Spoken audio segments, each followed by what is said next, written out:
vocational training. And more recently, I've been studying democracy and political identities. So I roam around quite a reasonably wide field. Great, thanks very much. And indeed, the reason we asked Colin, Peter and Silja was because of their diverse disciplinary and methodological backgrounds. It's going to be a great panel. Can I ask people also to tweet about this? If you're on Twitter, I'm on Twitter myself, and Peter is, and Silja is as well. So do tag us in the discussion, and as well the Social Policy and Politics group has its own account, which I'll just pop into the chat box in just a second. Good. But let's kick on with the reason why everyone is here, the discussion from the panel. So the first of the 6 questions concerns the multidisciplinary nature of social policy. Obviously, scholars from several disciplinary backgrounds research social policy, as we've already seen in the introductions. So can I ask what are the advantages and disadvantages of distinct disciplinary perspectives? Can I start with Peter, please? Yes, thank you. Well, one obvious advantage is no one can do everything, and no one can cope with the range of knowledge relevant to social policy issues. Social policy has always been an interdisciplinary field of study. I don't really think of it as a discipline in its own right, and it's always drawn on wide range of other disciplines: sociology, political science, history, law, social anthropology, recently quite a lot of social psychology, and so on, and of course economics and economic traditions. And it's tried at its best to focus these disciplines on particular range of issues.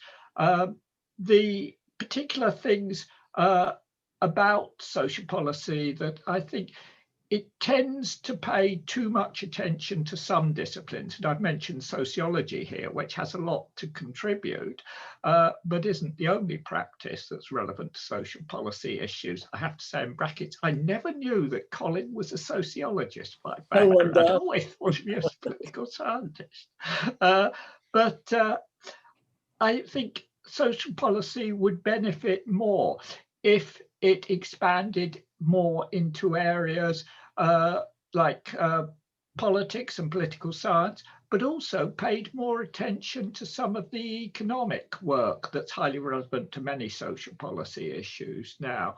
And the downside, of course, of being an interdisciplinary practice that draws on other disciplines is the risk that you miss things out. And if you look at current work on inequality, for example, which has been an enormous expansion, much more attention to all the dimensions of inequality, but it's only very recently that we've started to engage with areas like inequalities in wealth. And there is a parallel tradition, of course, in economics of work that's looked on that for a considerable period. And really, it would have been much better for us if we'd paid attention to wealth inequalities as well as inequalities by income, gender, ethnicity, age, region, and so on. So that's one example. Another example, of course, is all the interest in migration and immigration, and that means a lot for politics. But there's also an important economic tradition that looks at immigration, and Colin, of course, will be an expert on this and knows about the relationships with labour markets and other issues. And that has an enormous amount to contribute. And I think that contribution is mentioned in social policy, but it's not properly explored. So that's some thoughts.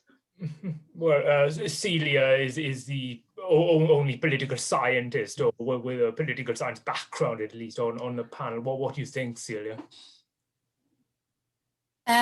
Well, I have always been attracted by the multidisciplinarity of that field, and I think that it really yields intellectual progress that I think is larger than in other subfields of political science that I see. And when thinking about this question, I thought back to two pieces that I read when starting out my PhD. And one is, and I highly recommend them, they have really shaped the way I think about this field. One is by Edwin Amenta and was published in a book on comparative historical analysis in the social sciences, edited by Mahoney and Rüschemeyer in 2003.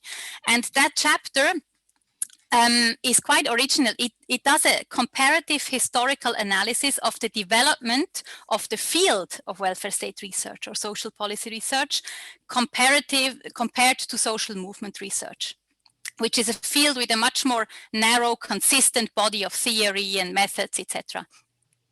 And what he points out in that chapter is that the multidisciplinarity has led to the fact that all approaches in political science or social science more generally feed into the study of social policy. So you started from more functionalist approaches, structural class theory, then institutionalism, then regime theories. Gender studies had a strong impact on social policy analysis, neo-institutionalism and rational choice. So you have this kind of a basic theoretical and intellectual openness that I think is more narrow and less wide in other fields of or subfields of political science or specialization. So I really think that this leads to intellectual progress, and that's the second piece I want to reference here because it's already 20 years old, by Paul Pearson, published in CPS in 2000 on the three worlds of social policy research or welfare state research, I think it was called, where he reviews what this confluence of different influences does to the field. So, for instance, the welfare regimes literature, then the feminist critique. So where does that lead? Where does this synthesis lead? I mean, there can be heated debates, but in the end, something remains. And I think the same happened with the debate between power resources, varieties of capitalism. I would say today, this debate is more or less solved or not as acute as it was 10, 20 years ago, but something has remained. Our attention to production regimes has certainly remained.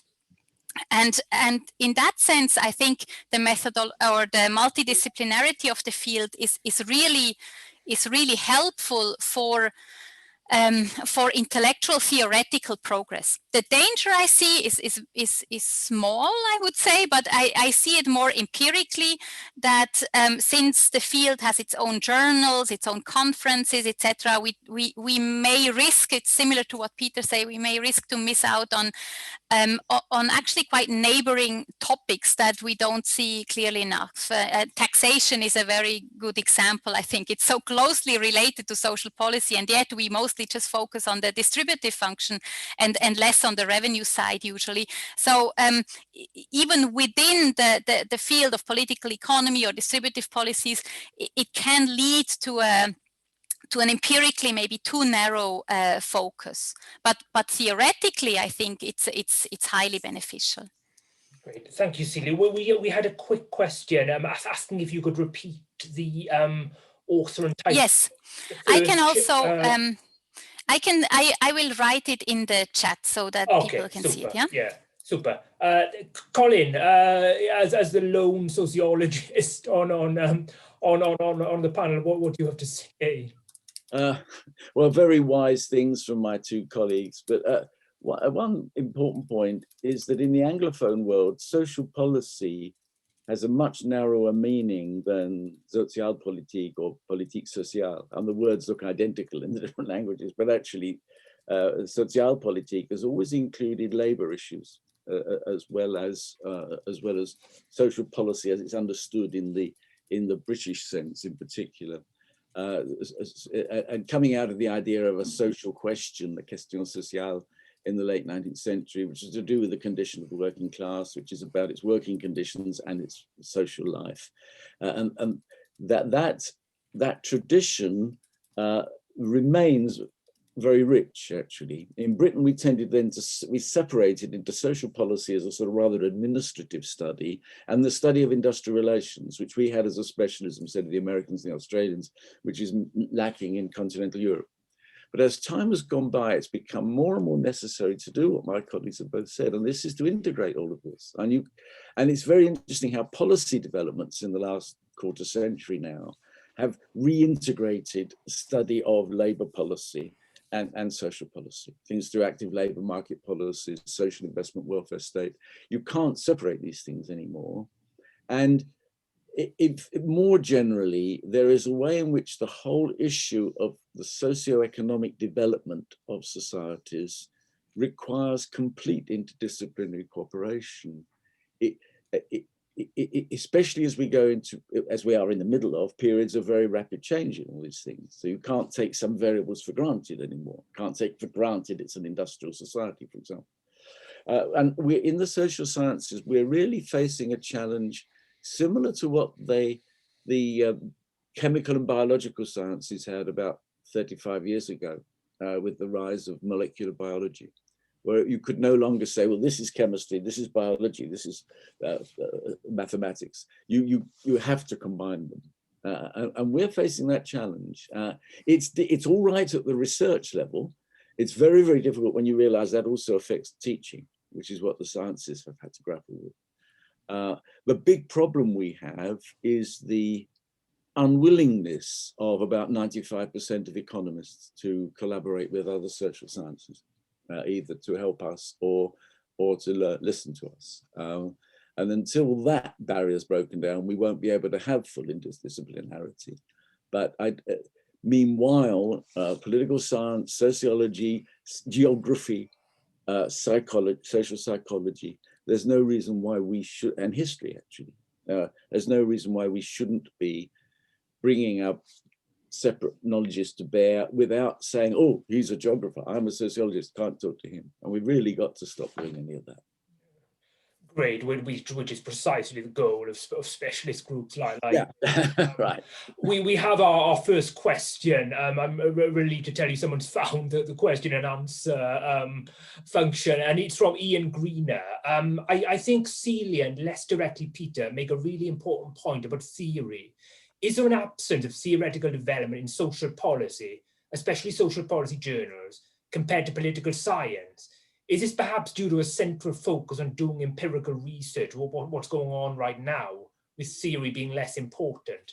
Shall I think, given that really leads into the next question, I think it's probably best if I fill the next question, and you can also reflect on Ian's question as you tackle the next topic.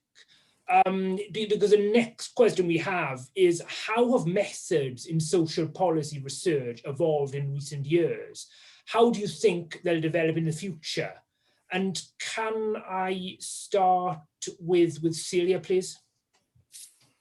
Yes, sure, thank you.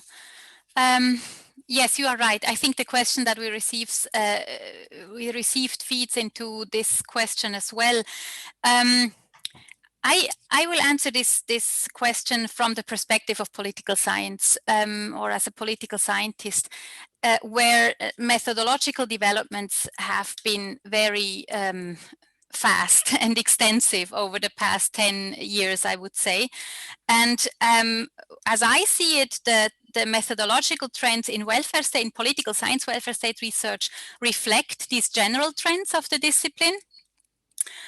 But I would say mostly in a good way, without getting lost in methods as a kind of self-referential form of scientific progress, I would argue. So what I see are two main changes. The first is that as the general field of political science, I think also social policy and welfare state research has been exposed to a kind of a micro level turn to more analysis at the level of individuals rather than looking at macro correlations. I think that has been highly beneficial in two ways. On the one hand, it required and also allowed us to test the assumptions and hypotheses that macro level theories had always implied. So a lot of macro level theories on regimes and production regimes, etc., relied on assumptions regarding micro level preferences, attitude, etc., that were never really tested, that were assumed, because of course these were mostly structuralist and rational choice models, and so they assumed preferences rather than testing them. And I think this micro level turned to more individual level data, also to a much easier access to individual level data through surveys, etc., and also through better administrative and register data, has allowed us to measure these preferences rather than assuming them. And I think that has been really good. I mean, if you think of, I would say 10, 20 years ago, you could take a question from the ESS or so on redistribution preferences, whether societies should have higher or lower income differences. You could take this question as a proxy for almost everything related to welfare state, generous welfare state, less generous welfare state, state support, etc. And today, I think you wouldn't be able to do that anymore, because we know that the support for redistribution, Charlotte Cavalier, for instance, has shown that is multidimensional in itself. So people have different attitude when it comes to inequality as a macro outcome, as opposed to social spending as an instrument of equalization. We know that different fields are different. People's attitudes on childcare are not the same as people's attitudes on pensions or unemployment. And so this, of course, gives a much more complex picture. It's not as easy anymore as to say the higher the left power in parliament, the more social spending we have. So you cannot really say that anymore, but it really gives us first more accurate empirical insight on what the politics of social policy and welfare politics are.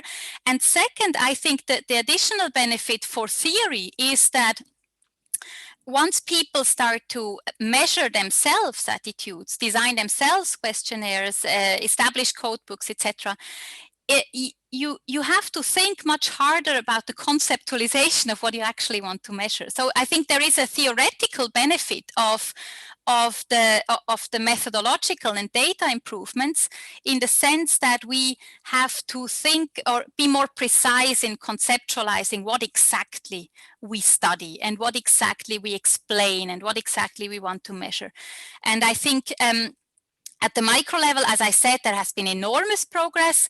Currently, I think that the highest potential methodologically I see in having broader and better data on at the macro level, at the level of organized actors, trade unions, parties, etc. I think there we are still, I mean, we have the CMP data, the Chapel Hill data, etc. But there I think there is a lot of potential still for improvement of knowing what these actors do and want and what their preferences are.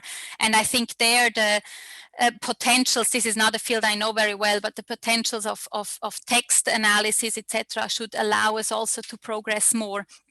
So here again, I think maybe I'm too optimistic, but again, I think that the improvement at the methodological front had mostly beneficial consequences also for theoretical development. Thank you, Silja. Can I ask Colin now? And I should say we've had another question. I think it's best to throw these questions in as we go along, but because Peter and Colin will be able to consider this.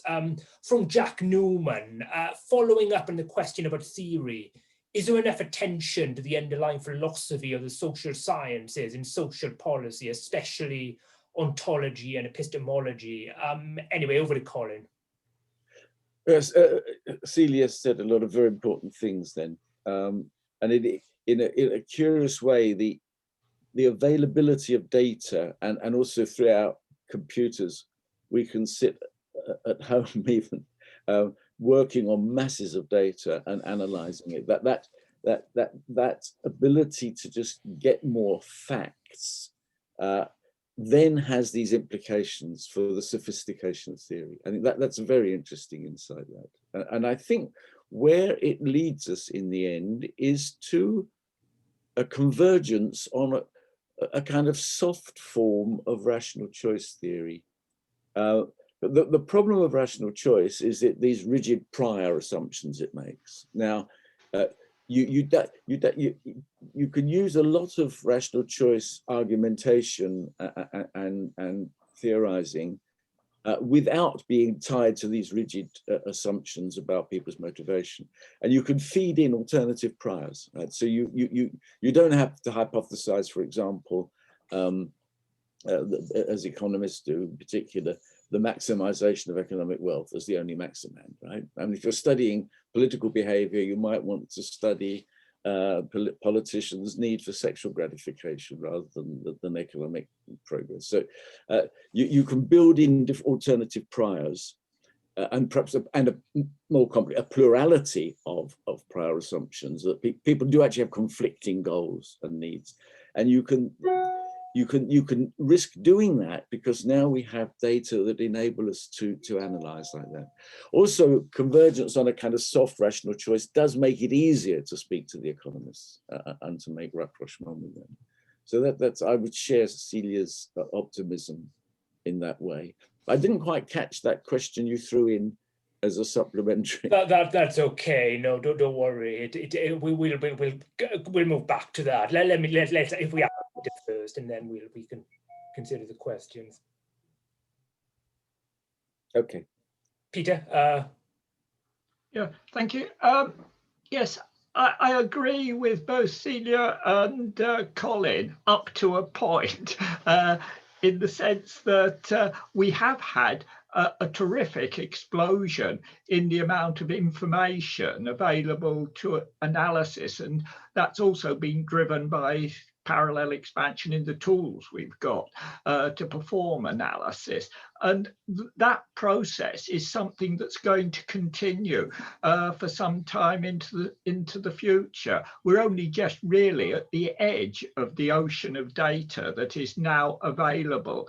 We tend to focus very much on state or academic generated information, but there is so much information in the world that can be harvested by various means now and analysed that's relevant to what we're interested in, that I can see the process of a information-driven social policy going on for some time. I get a little bit concerned about what that engagement and that absorption of energy means for the rest of the subject. I think the implications of both questions, that social policy was rather more interested in theoretical issues in the past and in philosophical social science issues, is convincing. We do tend, I think, in the field I've been involved in attitude studies, to take rather at face value the meaning of the kinds of statements implied by questions, and we don't think enough about how those meanings relate to deeper social contexts. At one time, there was a lot of interest in issues of how one understood need, how one understood regimes, how one carried out comparative analysis. And I think that level of interest isn't as strong now as it was in the past. And my fear is that we miss out some important areas. It's very clear that areas beyond the state involvement in social policy, the involvement of private capital in both driving state decisions as capital becomes more concentrated and more powerful, and in operating as a provider of welfare or a denier of welfare to particular groups is increasingly important, particularly in developed countries. And that's something I don't think we pay enough attention to. also, none of us, me included, have said very much about climate change issues, which are going to be of central importance in the future. And I think we're just at the edge now of considering what those mean for social policy. And I think much more attention to the political aspects might be helpful there if we want to think about what is practicable in the future and how our world will develop. Thank you, Peter. We are, I've got my eye on the time, but because we've got quite a few topics to get through. But I'll just go quickly onto the two questions that we received. Just to state Jack Newman's question quickly again, is there enough attention to the underlying philosophy of the social sciences and social policy? Then we have a question from Ejin Hong from Sun Yat-sen University, who's wondering if Walensky's theory of modernization still resonates to this day, and what limits we should consider when testing it. And then we have a question from Lutz Geschwind, who asks, who says that cross-country databases on social rights are becoming more sophisticated. The comparative method as such, however, is used less and less in certain fields, especially economics. Is welfare state and research and social policy analysis lacking behind in this regard? Or is there something unique about the research questions asked so that the comparative method is still needed? Unfortunately, we haven't got time to really give those questions the answers they deserve. But can I just ask maybe for some brief thoughts from the panel? Silja. Thank you. I'm happy to respond briefly also to two things that Peter and Colin have said, and I think especially the question by Lutz Geschwind also feeds into it. First, I think that Peter has added an important caveat to the optimistic picture that Colin and I have painted, in the sense that indeed the increasing availability of data and great data and good data, etc., there is a risk that we study those questions that we can study, and that certain fields where access to good data, especially in the study of capital, also the political organization of capital and the political mobilization of capital interest, etc., where it's more difficult to, I think, to get valid data to study those are neglected a bit, because we are so overwhelmed with all these potential data sources and designs that we can now implement. So I think that's an important caveat. The second point relates to how we perform research under these new conditions.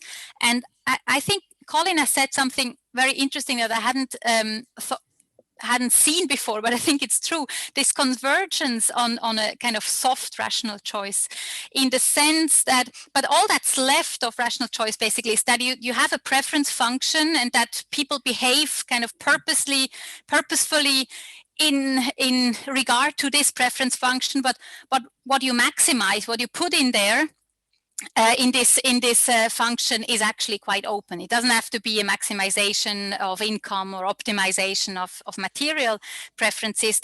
You can put recognition in there, linking to identities or other types of gratification that people value. So I think this convergence is real. I think that's true. I think it's quite beneficial, actually.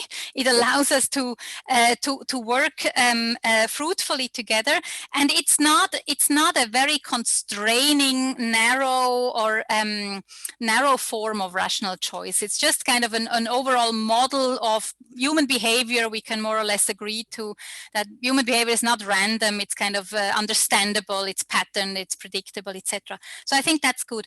But the theoretical convergence is good. But what I think the new methodological pluralism changes is that all of these designs that we have, be it with administrative data, be it survey experiments or observational surveys that we field ourselves, etc., it's all very time and labor consuming. So you get better findings, more valid designs, I think better theoretical and empirical, better insights. But then you cannot do everything. So there has to be a process of re-aggregating these findings into an overall pictures of what we have learned and what the progress of knowledge and insights is, also cross-nationally. And that's how it feeds to the question that was asked. Do we still do cross-national comparisons, or do we go like the economists to ever more narrow research designs of specific cases, super causally identified? We know exactly what causes what, but there is no overall picture, no observational overall picture anymore. And I think there is a tension, but because no single researcher can do all the different steps that it takes to integrate this picture. And so in principle, there is a work of integrating the insights of observational work, historical work, comparative work, and experimental work. And that needs to be done by the discipline. And I think that's it's sometimes difficult to orchestrate, because the publication logic, of course, also drives us to publishing these individual findings. But the overall picture is kind of a public good that has to be collectively provided, and by whom and in what form. And I think that's a challenge for the field or the discipline as such. Yes, thanks, Silja. I think we'd better move on because I'm aware of the time. The way the session is structured is that there are three general questions. We've had two of them, but there are also three more specific questions which concern the expertise of the panelists. And the first up is Silja, and her question is on the realignment in political competition. Because over the last few decades, from the 1980s, there's been a tendency for low-income and education workers to leave left-wing parties, and there's been a corresponding tendency for left-wing parties to attract social cultural professionals. Now, this has been researched for many years. For example, the work of Kitchett and Creasy goes back a few decades now. But Silja can actually say that she is the first who's really researched this in social policy. It's the implications of this trend for social policy. So yeah, Silja, please tell us more about this trend and why it's so important for social policy research. Yeah, thank you. I feel I'm talking too much, so I'll try to be a little bit brief on this part. No, the others will have their turn later. So you please. So yes, you're right. I think that the electoral dynamics or electoral realignment, in the sense that the electoral core constituencies of political parties and party families have profoundly transformed over the past 30 years. This dynamic has been for quite some time rather neglected in the field of social policy and welfare state research.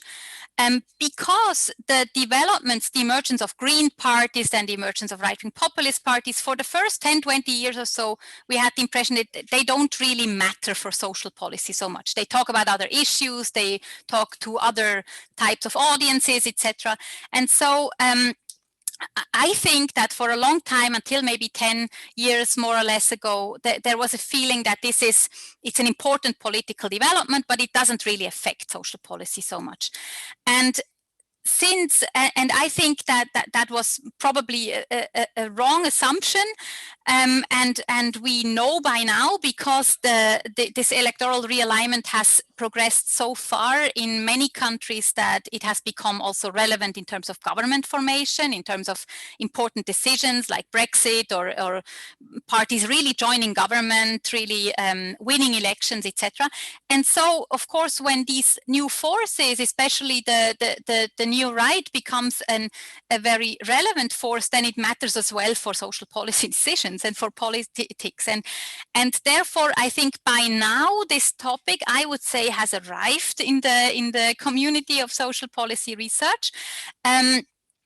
It requires mostly that we revisit our assumptions about social class and preferences and mass politics, in the sense that we know, or we have also the material now to see that this link between social class and social policy preferences is not as linear or unidimensional as we thought. You know, that the poor want more and the rich want less social policy. That's certainly not the main story today.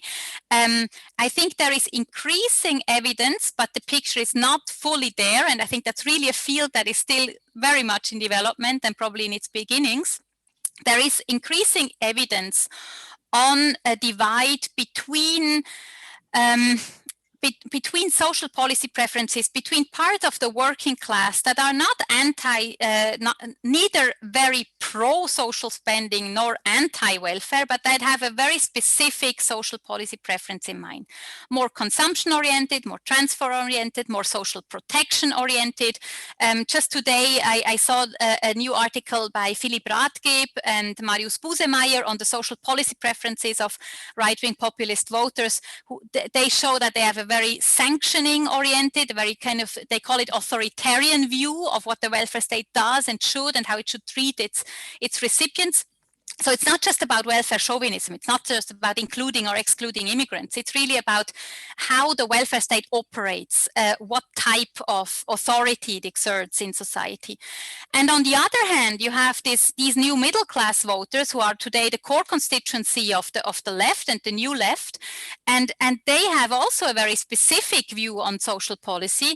They are neither market liberals nor statists, but they have distinctively strong preferences in favor of social investment, human capital, supporting social policies. They put more emphasis on childcare than on consumption or transfer policies, etc. And so I think that we see there the formation of a conflict that is distinct from the old left-right, more or less taxation, market liberalism conflict that maps, that is the product of this electoral realignment. The electoral realignment has not changed with social policy issues. It has changed with issues of Europe and nation and environmentalism, etc. But now it's really relevant for the welfare state as well. And I think it really changes the politics of the welfare state.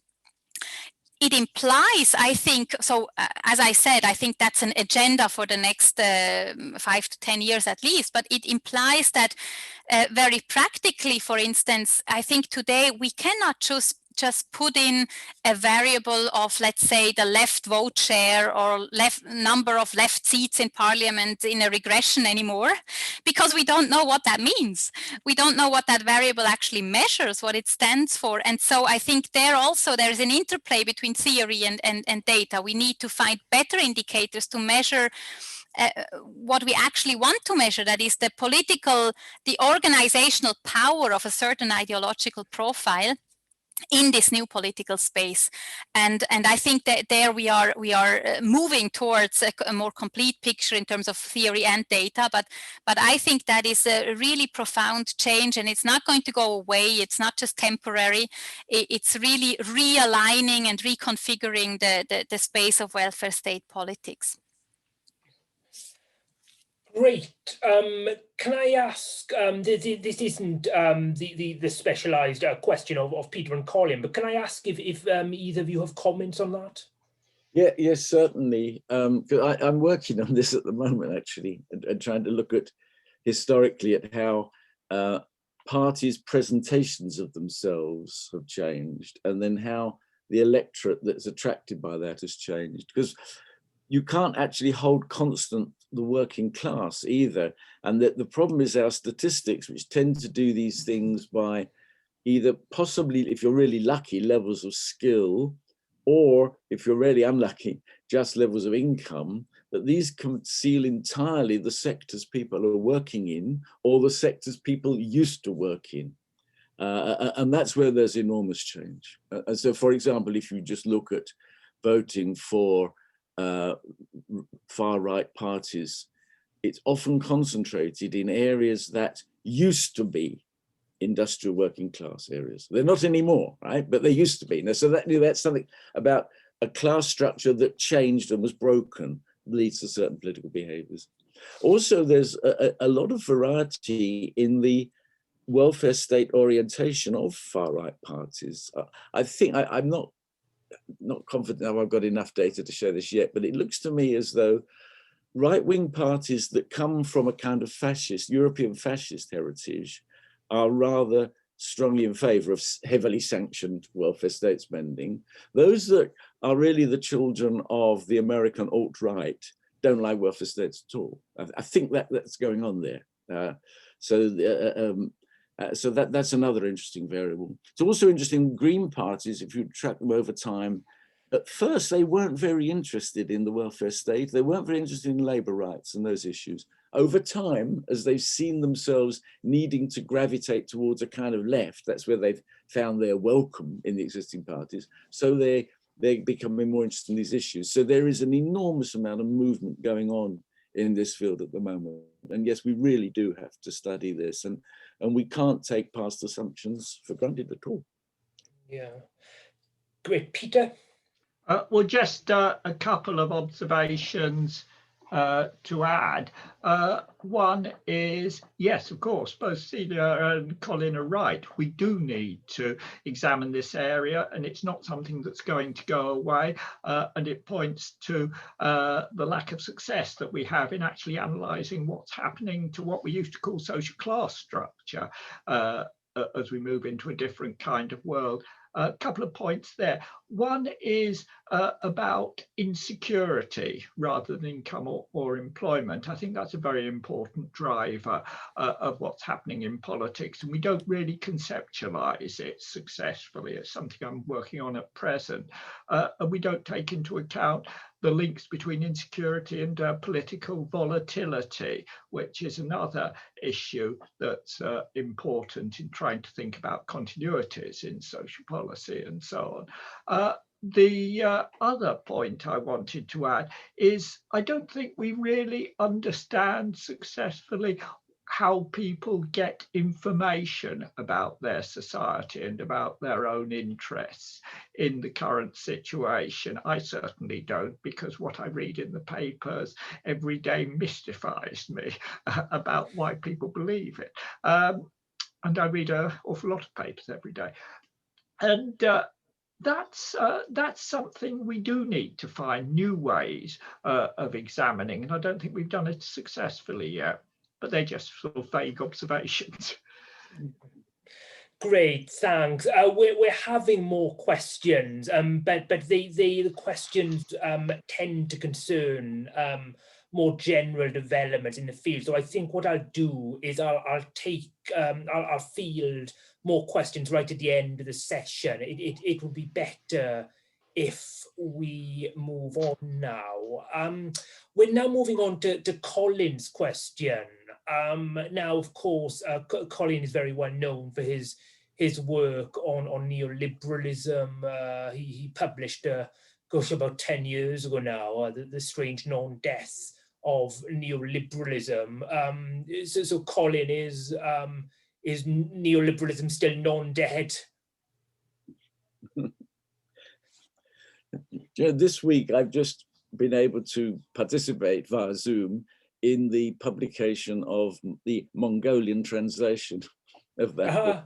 Okay. All done thanks to the Friedrich Ebert Stiftung, of course. If you find something strange happening in an obscure part of the world in social policy, it's always Friedrich Ebert who are doing it. Neoliberalism, when I wrote that little book, Strange Non-Death, it was trying to explain why after the financial crisis of 2008, there was not a sudden revulsion against neoliberalism, which many people on the left had thought. They thought, great, what we needed was a crisis of capitalism. Here's the crisis of capitalism. It's clearly the crisis of the neoliberal model. We just wait for the votes to fall. Instead, what happened was it was the far right that benefited from it. So in a way, my book doesn't catch up with that, of course, because mine is mainly an economic analysis of and political analysis of the power of the forces behind the neoliberal model. In the end, there was popular disillusion, but it took mainly the form of a move to the far right, because the far right, in order to participate politically, people need to relate attitudes and views they might have to an identity they've got. And going back to our last question, at the moment we're in a time when people are lacking identities, and nation or ethnicity can then suddenly appear. And so it doesn't answer the neoliberal question. It does give people an answer to the question: the world is going crazy, things are all going wrong. Who am I? Who speaks for someone like me? And someone says, I know what your ethnicity is. I know what your race is. I know your nation. I can speak for that. So neoliberalism did face a challenge then. And then I think then the next thing that happens in Europe is that the European Central Bank and the Commission realized they made an awful error in the austerity response, because in the end what we got in Europe, and the British did it to themselves, they didn't need Europe to do it, they just wanted to do this themselves, just say, right, answer to a neoliberal crisis is more neoliberalism. And that clearly is, by a few years ago, that was clearly going terribly wrong. And you start to get enormous revision of that view. The ECB starts to change its behavior. The Germans pretend to kick up a fuss about it, but they know they've got to accept the change of direction. So actually the neoliberal model, it didn't die a sudden death, but it starts to be quite ill. And then I think the political impact of the pandemic is another nail in neoliberalism's coffin, actually, as a winning ideology, because it's a variable that it simply can't cope with. It's outside the frame. And the notion that individuals are responsible for their own fates and that they should use their own initiative to solve social problems, when you've got a global pandemic, that is turned into nonsense. So I think neoliberalism is not looking anything like as happy at the moment as it was a few years ago. And that therefore there is a possibility of a much richer agenda of social policy initiatives that will get much more of a welcome right across the political spectrum. Yes, thanks, Colin. Now, we were going to talk about coronavirus later, but I think we've got a really good hook there, actually, to come on to that now. I'll come back to you on coronavirus, but can I ask Peter first about thoughts, perhaps, on coronavirus and social policy, and of course tie into neoliberalism, if you like, Peter. Yes. Well, I should scratch my head because I'm not sure what the answer is, because we're still living through the pandemic and various research issues are still emerging. Of course, there's a tremendous amount of work on what the implications of the pandemic and responses to it are for the structure and organisation of the welfare state, attempts to assess what's gone well, what hasn't, and so on. And that's a stream of work which will go on into the future for some time. We've also got interest in the attitudes, ideology, discourse around COVID, and can we build back better? Will these slogans mean anything? Has there been any fundamental shift in popular values as a result of this experience? The implications, I think, are that there hasn't really, but still some people are optimistic about a shift away from neoliberalism on the grounds of the effectiveness or ineffectiveness of state responses to the pandemic. What I think there is much less interest in, certainly in the UK, is the evidence of state failure in a number of areas to actually cope with the issues that have been thrown up by the pandemic, and the evidence of incompetence and cronyism on the part of government. That doesn't seem to have attracted attention, and I don't think it's being adequately researched at present. Well, those are some random thoughts on COVID. I wonder if in a year or so's time, we will be off interested in the next crisis, and it will be as if the pandemic never happened. And I hope that crisis we're interested in will be the climate crisis, because we really need to get our act together about that. Silja? Yeah, thank you. Very interesting. Colin's statement made me think of a talk that I have seen just recently, and there's a chapter that goes along with it by Peter Hall on the changing relationship between democracy and capitalism since the mid-20th century. And I think that the chapter is now out in a book on growth strategies edited by Bruno Pallier and Anke Hassel. But in this chapter and in this talk, which can be found on YouTube, he makes he proposes 3 periods that characterize this relationship between capitalism and democracy. The kind of the post-war Trente Glorieuses period of welfare state development, etc. More kind of the balance in favor of democracy, democratic control of capitalism. Then this the shift towards the supply side capitalism or neoliberalism, which is kind of the second period. And then he ends quite optimistically, if you want, by saying, well, now it seems that we have probably entered a new phase where, again, the balance shifts a bit in favor of democracy, democratic control over capitalism. I think that makes a lot of sense. It also resonates with what Colin said. What I think is really interesting about that is that even if it's true that we go towards a more democratic control over capitalism again, it's not so clear what that will imply, what that means, right? It doesn't necessarily mean higher taxes, higher minimum wages, more social protection, more social spending, etc. Because democratic control over markets is highly contested in the ways, and it goes directly to what Colin said before, to this divide, the topic we had before, the divide between kind of a new left green type of democratic primacy over markets versus a new right primacy over markets. Yeah, right. I mean, the new right is also it's not neoliberal. It's despite what is sometimes said, it's actually quite statist, at least some of these parties, not all of them. But their vision of what democratic control over markets means is, of course, very different from what kind of the new left idea of control over markets is. So I think jointly that brings us really to a very interesting territory with regard to social policy, because there seems to be kind of an opportunity for social policy development now. Also, with I see the corona pandemic rather as a catalyst of that, but it seems that there are studies coming out now that show that people really respond to this and seem to support state intervention in managing the crisis for obvious reasons. But what that means, state control over markets, is very much contested, and it cannot be measured on a very simple dimension towards more or less state market control or state control. Great. Colin, do you want to come back? Do you want to expand on the coronavirus topic?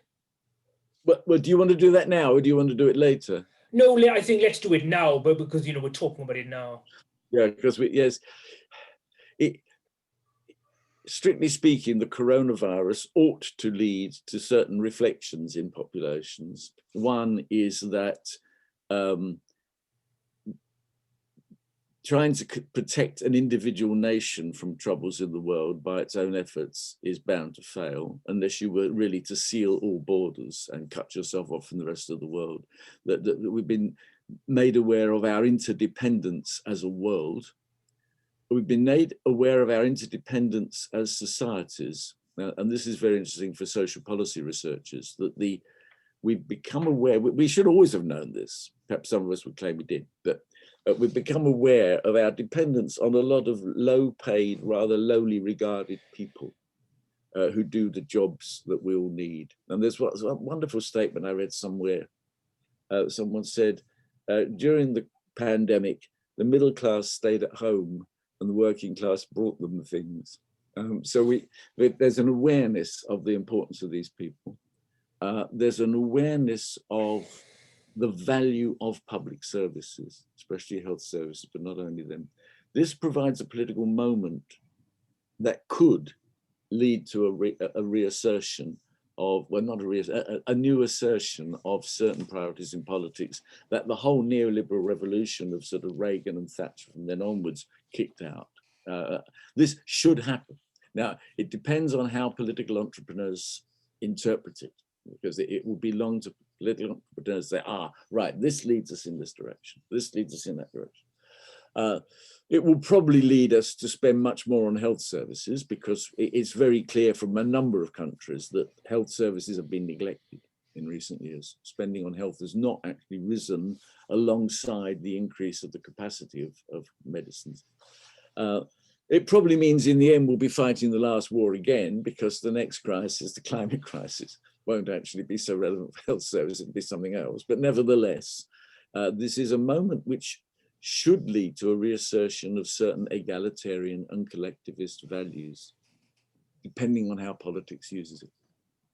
Yeah. Great. And a related topic, yes, certainly, if we're thinking about the relationship between the preferences of voters and the perceptions of elites is certainly Brexit. And we've got a question on Brexit that Peter is going to take. So simply, Peter, can you tell us what are the implications of Brexit for social policy research? Well, I guess, you know, it's beyond future implications. We've seen, we've had 5 years or so. So what have we seen so far, and what will be the future implications? Yeah, I was trying to think of something interesting to say on this. Not sure I've succeeded. Brexit is obviously extremely damaging to social policy research in the UK. It cuts us off from money. It cuts us off from the capacity to influence social policy research on a much larger domain. It also, and I find this particularly damaging, cuts off some of the supply of bright and interesting researchers who've come to this country and contributed to our research projects. So I think there's a lot you can say about how damaging it is. And at one time, it's important to remember that the UK led in the proportion of EU research grants in the social policy area, despite only accounting for a relatively small proportion of the EU population. It actually had over half by value of grants were directed by UK scholars. That's something we've lost. But let's try and be positive.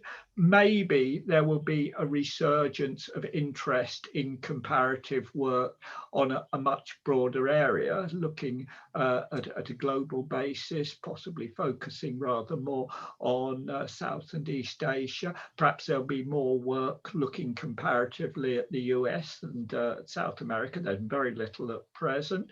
And perhaps that will be positive in the longer term. The other issue that might be positive is that social policy scholars might become more interested in the political changes that led to Brexit and all these changes in social structure, structure of work and class that Colin and Silja have been talking about. I'm not sure I see much sign of that happening at present, but hey, let's be optimistic. Yeah. Colin, can I come on to you? I guess what might be interesting to consider, if we could move back to Peter again, is earlier Silja was talking about the social policy preferences of right populist voters, and she observed they're not neoliberal. Now, of course, the Brexit voting coalition was predominantly comprised of low-income, low education voters, and we don't have exact knowledge of their social policy preferences. But perhaps do you think that there's something in the Lexeter or the Bennite argument that Brexit could strengthen the British social policy capacity? I'm sure Peter's got lots to say on that, but we'll go to Colin first. Well, the Brexit coalition hardly comprised only low-income voters, because there's not enough to carry anything. If it was a coalition, the majority part of it was of rather prosperous people living in parts of the country and in social parts of the country and geographical parts of the country who didn't feel they were very much part of the modern world, and rather wanted to go back to a nostalgic British past. I mean, that's the thing that tended to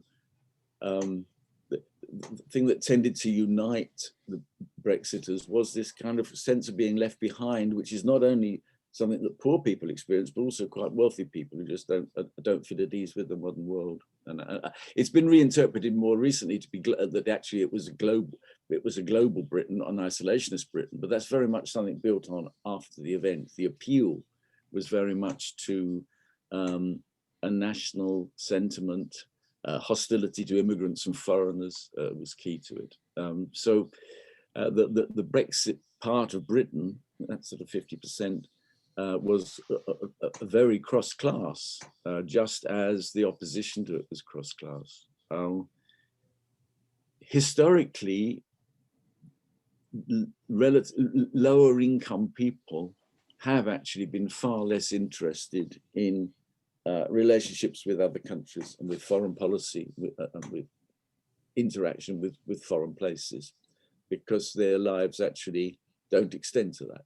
Their lives, they've got enough to cope with just managing, getting through day by day. So you don't expect to find great internationalism and enthusiasm for joining foreign organizations among relatively poor people. So I don't see that they would never be expected to be a great internationalist class, actually. And I don't think they ever have been, really. So I think that's trying to correct the vision a bit. The Lexit argument, the sort of left-wing anti-European argument, which is found not only in Britain, but right across Europe, actually. The argument that the European Union is a kind of capitalist club. It's about managing the market economy, and what we want to do is get out of the market economy. And also it's a club of relatively rich people. And what the solidarity that the left want is a solidarity with Venezuela and China and places where you don't actually have to do anything other than express solidarity. They don't require you to take any actions, whereas joining the European Union requires you to do something. So I think the Lexit argument has some strength in that, yeah, there is definitely a large part of the traditional constituency of left-wing parties that is quite willing to be hostile to joining up with foreigners in organizations. The other part of the Lexit argument, that left alone, Britain can pursue its true socialist path and not be dragged down by right-wing Germans and Dutch, is, I think, a very stupid argument, because it's extremely difficult to pursue an isolationist economic strategy, even if it was sensible to do so in the modern world, because of interdependence. You really do have to go like North Korea if you want to pursue that. So you really do have to cut yourself off. You have to certainly stop flows of capital, probably stop flows of foreign investment, you stop flows of labor, and eventually you start stopping people buying things from other countries. So I think the Lexit argument that you could isolate yourselves from Europe and everywhere else and just go this sovereign British path behind national tariffs and boundaries, which was the old Bennite vision. You could do it, but you'd end up very, very poor, because you really have to cut yourself off. So I haven't. I don't have much sympathy with the Lexit argument at all. In fact, I'm extremely hostile to it personally. Also, the notion that left to itself, Britain would pursue a socialist path, it does not have any history on its side, apart from a few months in 1945. Britain has not, the British voter has not shown the tendency to really want to move to strong left-wing policies. And although it's true that the European Union has been dominated more by centre-right policies than by left policies, the European Union always has to be a consensus-based place. You can never get, you didn't get, for example, during the 1980s, when in Britain, the Thatcher government excluded trade unions from really any interaction with politics. That couldn't happen in Europe because there will always be some countries where trade unions are important. There'll always be some countries where left-wing parties are in coalition. Europe can never move in an extreme way. Now, for the Lexiters, they would say, yeah, precisely. That's why you can never get a socialist Europe, but also you can never get an extreme neoliberal Europe. Now, because people on the far left and on the far right are always believe that if only they had complete control, they could bring us towards their brave new world and we'd all be much happier.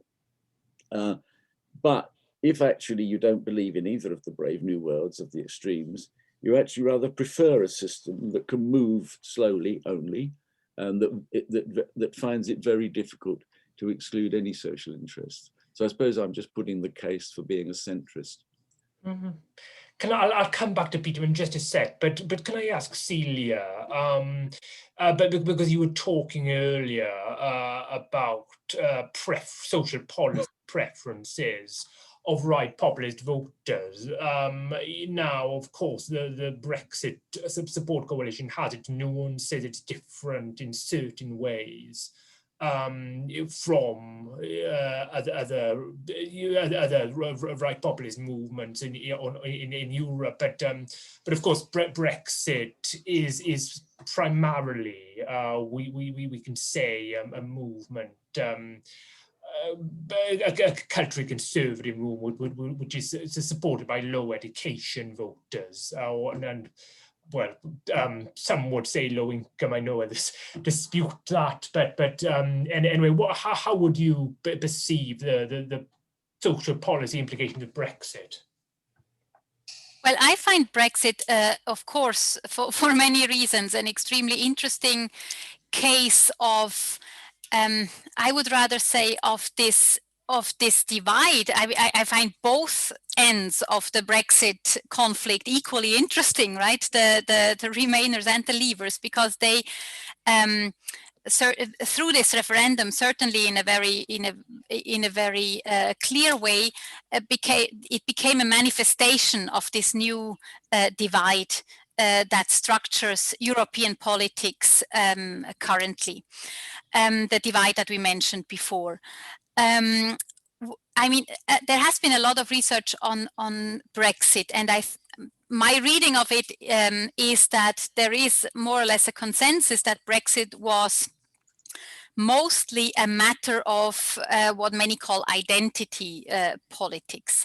Now, I think that's an interesting point because it allows us, and that's relevant for us social policy researchers, to say that this discussion about identity politics and the identity divides is there is a false dichotomy between class politics and identity politics, I think. And that's a misunderstanding that is sometimes very harmful to our field because, of course, class politics was also identity politics. I mean, the class, occupational class, can be a basis for a political identity.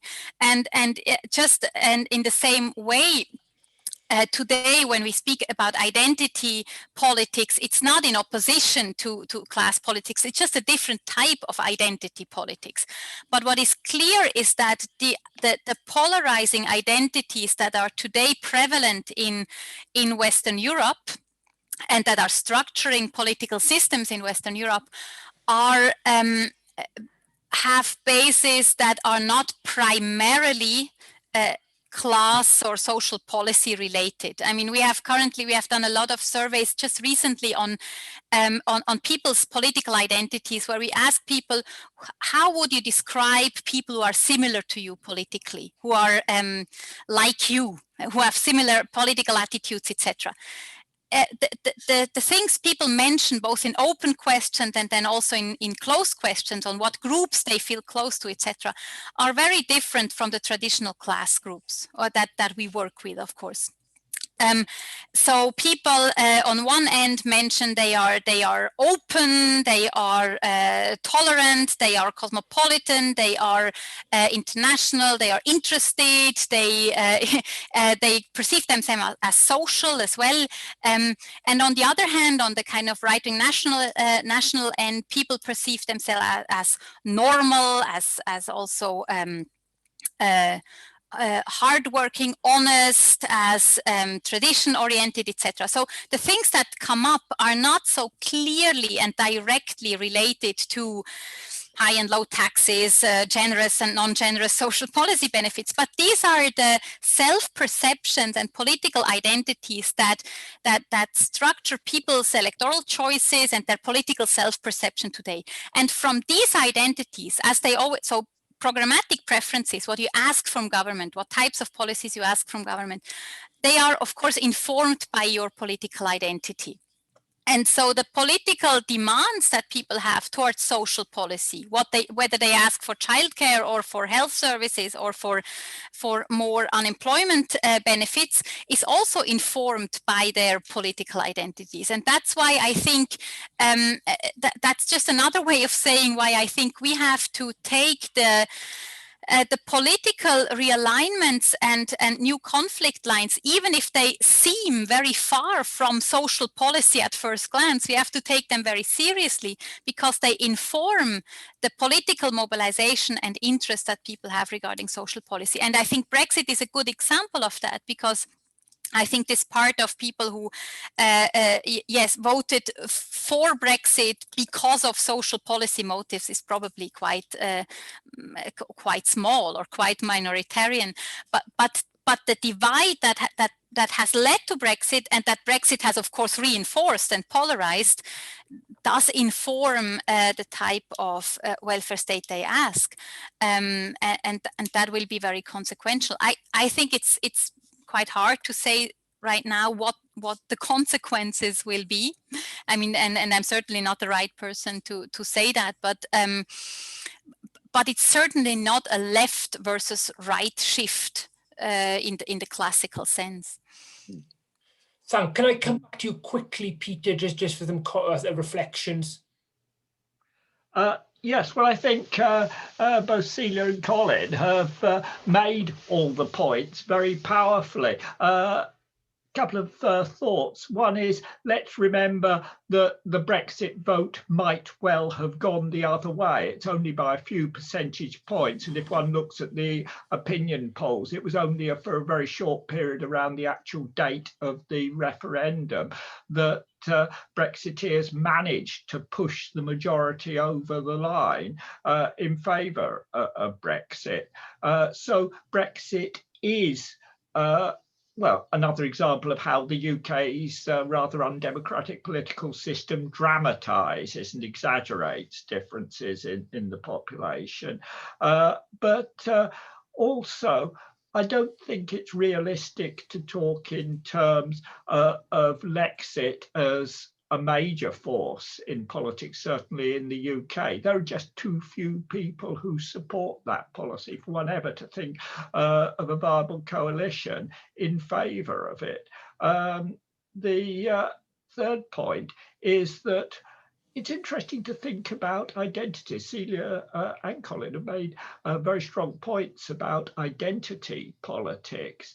But where does this peculiar isolationism, desire to turn your back on the rest of the world that seems to characterize quite substantial proportions of the UK population, not just lower income people, but also quite a few middle class people, as Colin has pointed out.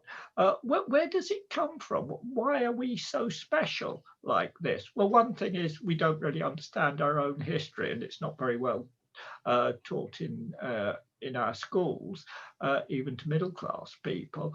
And another is I always feel that somehow or other we haven't managed to get over the fact that an awful long time ago we were one of the successful imperial powers, and other countries have moved on from that phase in their development, and somehow we haven't. And there's always a strong strand of hankering and thinking, could we go back to that? Is that what global Britain might mean?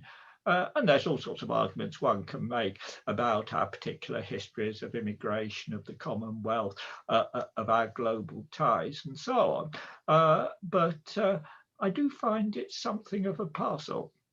So I don't really understand Brexit, but those are my thoughts on it. Great, thanks ever so much, guys. We've got about 7 or 8 minutes left, and what I'm going to do is I'm going to go to some of the questions now. Apologies if I missed your question out. You'll understand that the time is very tight. I'm going to concentrate on questions which pertain to the wider field. First of all, we've got one from Charlotte Haberstroh. How can social policy work feedback effectively to make contributions to political science research, for example, on partisan politics?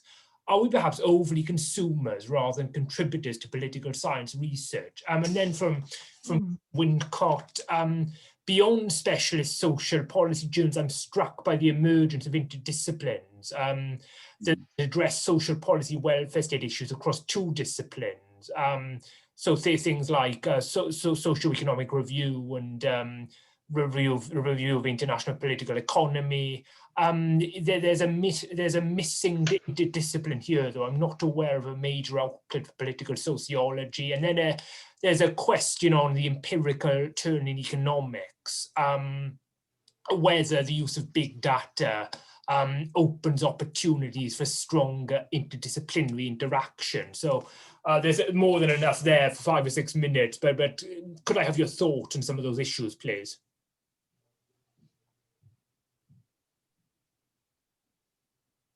I'm happy to address briefly Charlotte Haberstroh's question.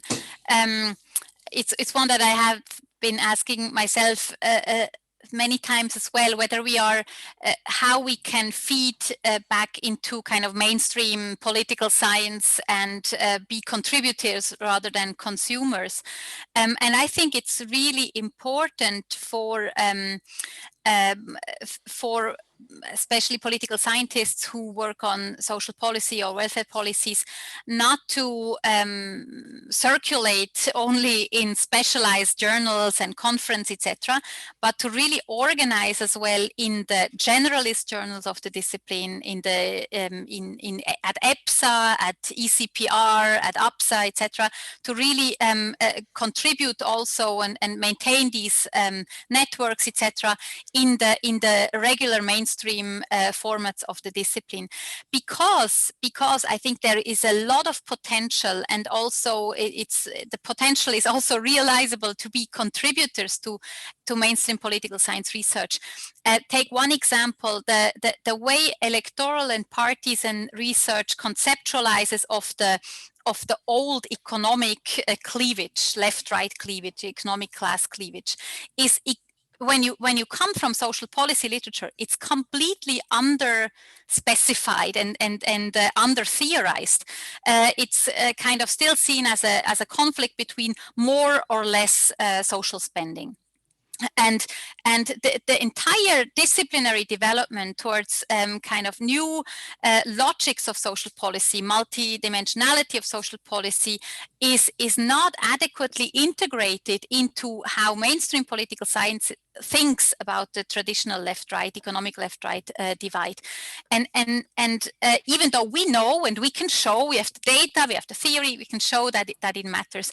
And I think that's that there are many opportunities to be heard, but it has to take place. I mean, they're not going to read SER or the Journal of European Social Policy. It has to take place in the venues of the mainstream discipline. Colin, Peter? Can I address the question that Maria Petmisidou? Yes, of course you can. Yeah, there was a quick question about the future of EU governance. Yes, well, it's a pretty big question about surely when the emergency buffers have come to an end, they go back to the Stability and Growth Pact, which will then start to punish countries in the south and probably also in the east again. Now, I think that, I may be wrong, but I think that the European authorities have learnt a very hard lesson from the way they initially responded to the euro crisis in 2010, well, the financial crisis in 2008, euro crisis in 2010. I think there has been a learning that the austerity path is self-destructive. I mean, enough people were telling it to them at the time. It's not as a great discovery, but I do think that lesson has been learned now. And so I don't think there will be a return to the Stability and Growth Pact type rules. There is, though, it remains an enormous problem in Europe of the north becoming a kind of core of prosperity and advance, and the south and the east being a periphery. And in some ways, the position of the south, Italy, Spain, Portugal, Greece, is worse than the position of the east, because the east are coming up. There's still people in Eastern Europe are still getting more prosperity almost every year. They're finding their place in the European division of labor as the relatively low cost producers, and they've pushed the southwestern countries out. That used to be the role played by those countries, and those countries in the south are still struggling to find a role of what certain areas have managed to solve it. I mean, you get certain sectors in the Spanish and Italian economies in particular who found their niche, but overall those countries have not. So I think there are still enormous problems of the place in the European and global economy of Southwest Europe, but I do think the European authorities have learned the lesson of the absolute stupidity of what they did after 2010. Thank you, Peter. Any particular question you'd like to come back on?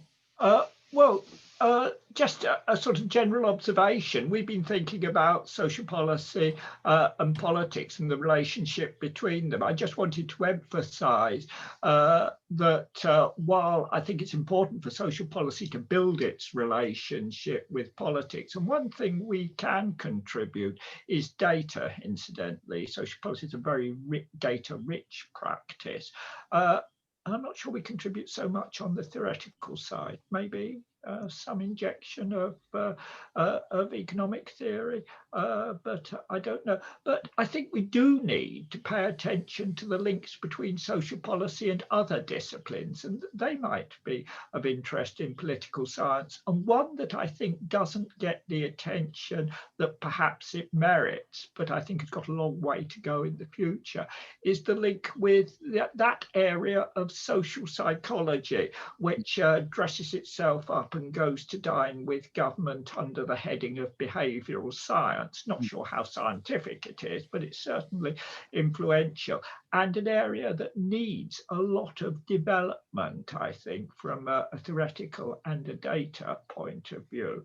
And what I'm thinking of here is theories like nudge theory, which is very undeveloped indeed, but something that's influential. And the reason why, or one of the important reasons why behavioural science does manage to get a purchase on what happens, is it offers policy solutions which government feels it can pursue in the current setting, because they're very much individualist solutions and involve trying to alter the structure of incentives and opportunities that face people in taking into account the cultural context in which they live. And I think that's something that is coming into social policy and people are starting to do serious work on. And that's something that I think might be helpful for political scientists as well to engage in. So just a suggestion. Yeah, great. Well, that brings us to the end of the session now. It is a super session. And it was great to see so many people. We almost got 100 attendees, so that's super. I'll end with another plug for the specialist group of the of a social policy and politics specialist group of the Political Studies Association. I hope that we've given you an idea of the kind of thing we're going to be doing. We hope that Colin, Peter and Silja will want to participate in some way in the future. And one thing's for sure, they've given us a lot to think about, very many interesting items put on the agenda today. So please, once again, if you're interested in joining us, please write to me. You don't have to be in the UK. We're open to colleagues from across the world. But yeah, thank you very much for your attendance this morning, and thank you very much to Colin, Peter, and Silja. Thank you very much. Thank you. Thanks a lot. you. Have a good day. Bye. Bye. Have a Thank good you. day. Bye. Bye, everybody. Bye. Bye.